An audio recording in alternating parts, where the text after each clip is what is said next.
Last কয়েকটা video tutorial ধরে আমরা বেসিক্যালি সিএসএস সম্পর্কে শিখে আসতেছি, অর্থাৎ প্রথম দিকে আমরা এইচটিএমএল কোডিং শিখেছিলাম এবং স্পেশাল ট্যাগসগুলো শিখেছিলাম, কোন ক্ষেত্রে কী ট্যাগ ইউজ করতে হয়, এবং সেগুলোকে আমরা জাস্ট লাস্ট কয়েকটা ভিডিও টিউটোরিয়াল ধরে কীভাবে সিএসএস দিয়ে স্টাইলিং করতে হয় সেগুলো শিখেছিলাম, নতুন কোনো ট্যাগ শিখিনি।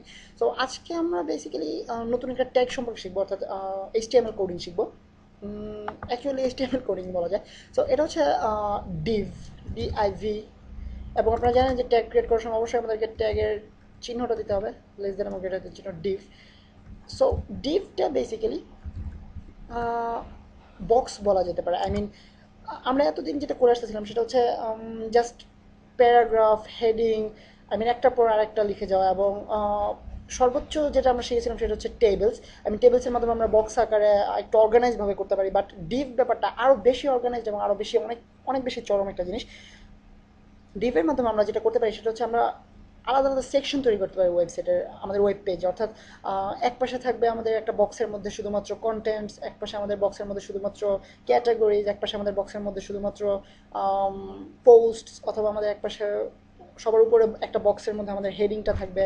সো এইভাবে আমরা বক্স বক্স করে আমাদের ওয়েব পেজটাকে ডিজাইন করতে পারি। সো এই ক্ষেত্রে আমাদেরকে ইউজ করতে হবে ডিভ। সো অবশ্যই খেয়াল করবেন ডিআইভি, ডিভ, এটা আপনাদেরকে লিখতে হবে ঠিক যেভাবে আমাদেরকে বডিকে বডি লিখতে হয় এবং হেডকে হেডই লিখতে হয়, মাথা লিখতে হয় না, ঠিক সেভাবে। সো ডিভ এর ডিভের মেইন জিনিসটা আসলে ডিপেন্ড করে সিএসএস স্টাইলিংয়ের উপর, অর্থাৎ আমরা এটাকে কীভাবে স্টাইলিং করতেছি। সো ধরা যাক আমাদের একটা নর্মাল টেক্সট আছে যেখানে মামা বিডি গিক্স কিন্তু উৎসাহী একখান ওয়েবসাইট। সো আপনারা কেউ এই কথাটা বলেন কিনা জানি না, বাট আশা করি আপনাদের কাছে ওয়েবসাইটটা উৎসাহী লাগছে এবং আপনারা ওয়েবসাইটটা লাইক করবেন এবং ইউটিউব ভিডিওগুলো আপনারা ফলো করবেন। অ্যান্ড আপনাদের একটুখানি কাজে লাগলেও আমি নিজেকে ধন্য মনে করবো। এনিওয়েজ, সো আমি আগেই বলেছিলাম যে ডিভটা বেসিক্যালি ডিপেন্ড করে আমাদের স্টাইলিংয়ে, সিএসএস স্টাইলিংয়ের উপর, আমরা কীভাবে স্টাইলিং করতেছি। সো দেখা যাক আমরা কীভাবে ডিভকে স্টাইলিং করতে পারি। ঠিক নর্মাল স্টাইলে আমরা ট্যাগের নামটা লিখবো, দেন আমরা সেকেন্ড ব্রেকেট দিব এবং ভিতরে আমাদের স্টাইলিং কোডগুলো লিখবো। ধরা যাক আমরা এটা একটা বর্ডার চাইতেছি, বর্ডার কালার, আর আমরা সরাসরি লিখে দিই বর্ডার 5 পিক্সেল সলিড, আর ড্যাশড দেওয়া যাক, dashed and blue. So next স্টাইলিংগুলো করার আগে আপনাদেরকে দেখিয়ে নেওয়া যাক আসলে জিনিসটা কী, ব্যাপারটা কী। সো আপনারা দেখতে পাচ্ছেন আমরা একটা বর্ডার পেয়ে গেছি ব্লু কালারের, ড্যাশড। সো এটা হচ্ছে আমাদের বক্স, অথবা আই মিন সম্ভবত আপনাদেরকে সলিড বক্স, সলিড বর্ডার দিলে বুঝতে আরও সুবিধা হবে, সলিড। সো আপনারা দেখতে পাচ্ছেন আমাদের যে বক্সটা আমরা পেয়েছি, এই বক্সটা হচ্ছে বেসিক্যালি আমাদের ডিভ, অর্থাৎ এই ডিভের মধ্যে আমরা কাজ করব। এখন আমরা সিএসএস স্টাইলিং ইউজ করে আমরা ডিভকে বিভিন্নভাবে স্টাইলিং করতে পারি। যেমন প্রথমে আমাদেরকে একটা জিনিস জানতে হবে, সেটা হচ্ছে পজিশন। অ্যাকচুয়ালি পজিশন ব্যাপারটা সম্পর্কে আপনাদেরকে আরেকটা এক্সট্রা টিউটোরিয়াল তৈরি করতে হবে, কারণ এই ব্যাপারটা আসলে অনেক হিউজ একটা ব্যাপার এবং সিএসএস স্টাইলিংয়ের ক্ষেত্রে একটা বেসিক জিনিস, বাট আমি কোনো কারণে এটা এখনও তৈরি করিনি টিউটোরিয়ালটা। নেক্সট 2-3টা ভিডিও টিউটোরিয়াল পরে অথবা নেক্সট টিউটোরিয়াল হয়তো আপনাদেরকে পজিশন সম্পর্কে আইডিয়া দেওয়া হবে। বাট আপাতত এই এখনকার জন্য আপনারা শুধুমাত্র এটা জেনে রাখুন যে আমরা এখানে অ্যাবসোলিউট পজিশন ইউজ করবো, পজিশন অ্যাবসোলিউট। দেন আমরা উইডথ সিলেক্ট করা যাক। আমরা আগেই দেখেছি কীভাবে আমরা উইডথ সিলেক্ট করি, আই মিন কোনো একটা টিউটোরিয়াল আপনাদেরকে উইথ এবং হাইট সম্পর্কে বলা হয়েছিল।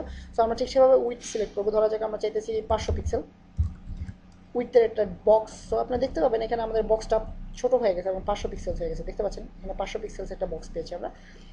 দেন আমরা হাইট অ্যাপ্লাই করতে পারি।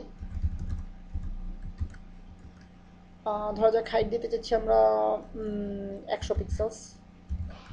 সো আপনারা দেখবেন 100 পিক্সেলস হাইট এবং 500 পিক্সেলস উইথের একটা আমরা বক্স পেয়ে যাবো। সো এটা হচ্ছে আমাদের বক্স, এর ভিতরে আমরা যে কোনো কিছু লিখতে পারি। দেন আরেকটা জিনিস, সেটা হচ্ছে আমরা নিশ্চয়ই আগেই বলেছি যে আমরা আরও অর্গানাইজ করার জন্য, ওয়েবসাইটকে আরও সুন্দর করার জন্য আমরা ডিফ ইউজ করি। সো আমরা নিশ্চয়ই চাইবো না জাস্ট এখানেই আমাদের বক্সটা থাকবে, আমি সিরিয়াল বা এখন এরপরে আরেকটা বক্স এখানে থাকবে, আরেকটা বক্স এখানে থাকবে, এইরকম সিরিয়াল বা চাইবো না। আমরা চাইবো আমাদের বক্সটা এখানে থাকবে অথবা এখানে থাকবে, আমরা যেন নিজেদের ইচ্ছা মতো অর্গানাইজ করতে পারি, যেখানে ইচ্ছে সেখানে বসাতে পারি বক্সটা। এই জন্যই আমাদের ডিভ ইউজ করা আসলে দরকার। সো এই জিনিসটা আমরা ডিভের মাধ্যমে কীভাবে করে দেখা যাক। ধরা যাক আমরা বক্সটাকে চাচ্ছি এইখানে অথবা এইখানে, দেখা যাক আমরা কীভাবে সরাতে পারি বক্সটাকে।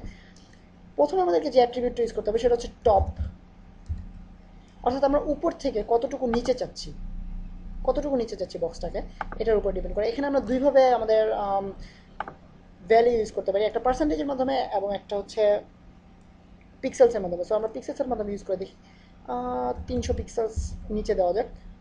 দেন আমাদের আরেকটা অ্যাট্রিবিউট ইউজ করতে হবে, এবং আপনাদেরকে আগে দেখিয়ে নেওয়া যাক যে আসলে 300 পিক্সেল সরালে কতটুকু সরে। সো আপনারা দেখতে পাচ্ছেন টপ থেকে নিচে 300 পিক্সেলস দূরে, আপনারা দেখতে পাচ্ছেন অলরেডি বের হয়ে গেছে। সো আপনারা দেখতে পাচ্ছেন 300 পিক্সেলস নিচে আমাদের বক্সটা আমরা পেয়েছি। কমিয়ে দেওয়া যাক, আপনাদের দেখতে সুবিধা হবে তাহলে। সো খেয়াল করুন, আমরা 100 পিক্সেলস নিচে ঠিক আগের মতো ওই টপের জায়গাটাতে বক্সটা নেই এবং লেখাটা সহ বক্সটা নিচে চলে আসছে।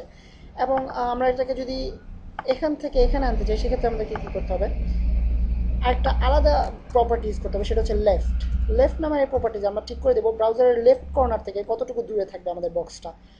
ধরা যাক 50 পিক্সেলস দূরে দেওয়া যাক। রিলোড করার পর দেখবেন লেফট সাইড থেকে, ব্রাউজারের লেফট সাইড থেকে 50 পিক্সেলস দূরে আমাদের বক্সটা চলে আসবে লেখাটা সহ। সরি, সো আপনারা দেখতে পাচ্ছেন 50 পিক্সেল দূরে আমাদের বক্সটা চলে আসছে। এবং আপনারা নিশ্চয়ই ভাবতেছেন যে আসলে 50 পিক্সেলস অথবা টপ থেকে আই মিন আমরা যে 100 পিক্সেল সিলেক্ট করলাম, এটা আসলে কোথায় কোন হিসাবে কাজ করে, আই মিন এখান থেকে, আই মিন বক্সের সেন্টার থেকে হিসাব করা, আই মিন আমরা যদি এখান বক্সের সেন্টার থেকে হিসাব করি, দেন এখানে হয়তো বা 150 পিক্সেল, বা যদি আমরা দিয়েছি 100 পিক্সেলস, এবং আমরা লেফট থেকে যদি হিসাব করি, তাহলে এই বক্সটাকে যদি এখানে আনতে হয়, সেক্ষেত্রে আমাদেরকে 500 পিক্সেলস ইউজ করতে হবে সম্ভবত, অথবা 600 পিক্সেলস। বাট আসলে তা না, আমাদেরকে আমাদের ব্রাউজার হিসেব করবে এই কর্নার থেকে, অর্থাৎ এই জায়গায় আপনারা দেখতে পাচ্ছেন এই কর্নারে যেখান থেকে শুরু হয়েছে বক্সটা, এইখান থেকে আমাদের সব হিসাব শুরু হয়। অর্থাৎ আমাদের টপ থেকে এখানের দূরত্ব হবে 100 পিক্সেলস, এবং লেফট থেকে এই কর্নারের এই পয়েন্টটার দূরত্ব হবে 50 পিক্সেলস। সো এইটার উপরে ডিপেন্ড করবে আমাদের এই আমরা কতটুকু হিসেবে মেজার করবো। অর্থাৎ এখান থেকে আমরা যদি 100 পিক্সেলস দিই এখন আমাদের লেফট ভ্যালুটা, দেন এই কর্নারটা চলে আসবে আরও 50 পিক্সেলস দূরে। সো এটা হচ্ছে আমাদের ডিভ অথবা বক্স, আপনারা যেটাই বলতে চান, সেই সেই ট্যাগটা অথবা এলিমেন্টটা। এবং আপনাদেরকে অবশ্যই খেয়াল রাখতে হবে যেন আমরা ডিভ লিখি, এবং এখানে আমরা সব ধরনের আই মিন আমাদের সব ধরনের সিএসএস স্টাইলিং আমরা এখানে অ্যাপ্লাই করতে পারি। যেমন ধরা যাক আমরা অ্যাপ্লাই করতে চাচ্ছি ব্যাকগ্রাউন্ড কালার, আপনারা দেখতে পাবেন আমাদের ব্যাকগ্রাউন্ড কালারটা চেঞ্জ হয়ে যাবে, ব্যাকগ্রাউন্ড কালার ইয়েলো। আর ইয়েলো কালারটা কেমন যেন লাগে দেখতে, আই মিন আপনারা নিশ্চয়ই বুঝতে পারতেছেন আমি কিসের কথা ভাবতেছি। যাই হোক, গ্রিন কালার ব্যাকগ্রাউন্ড তৈরি করা যাক। সো আমি যদি পেজটা রিলোড করি, আপনারা দেখতে পাবেন বক্সের ভিতরের কালারটা, ব্যাকগ্রাউন্ডটা গ্রিন হয়ে গেছে, দেখতে পাচ্ছেন।